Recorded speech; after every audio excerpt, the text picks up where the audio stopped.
خبر شامل کرتے ہیں سعودی عرب سے ہمارے نمائندے عاطف راجپوت کی رپورٹ کے مطابق اسلام آباد میں OIC وزرائے خارجہ کونسل کے غیر معمولی اجلاس کے موقع پر وزیر اعظم عمران خان کی سعودی عرب کے وزیر خارجہ شہزادہ فیصل بن فرحان آل سعود کے ساتھ ملاقات ہوئی ہے۔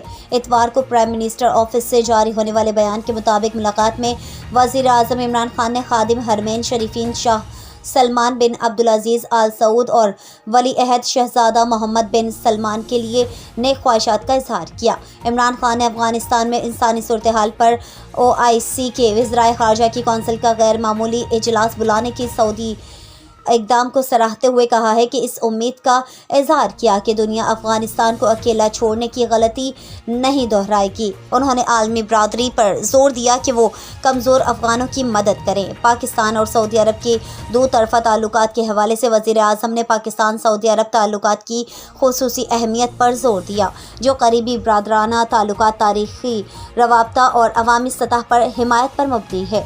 وزیر اعظم کا شکریہ ادا کرتے ہوئے شہزادہ فیصل نے امید ظاہر کی ہے کہ یہ اجلاس انسانی بنیادوں پر افغانستان کے عوام کی مدد کے لیے بین الاقوامی برادری کو متحرک کرنے میں معاون ثابت ہوگا۔ انہوں نے اس اہمیت پر بھی زور دیا کہ سعودی عرب پاکستان کے ساتھ اپنے مضبوط تعلقات کو اہمیت دیتا ہے، جو کہ بھائی چارے کے بندھن پر مبنی ہے۔ Report Atif Rajput, Fox News, سعودی عرب۔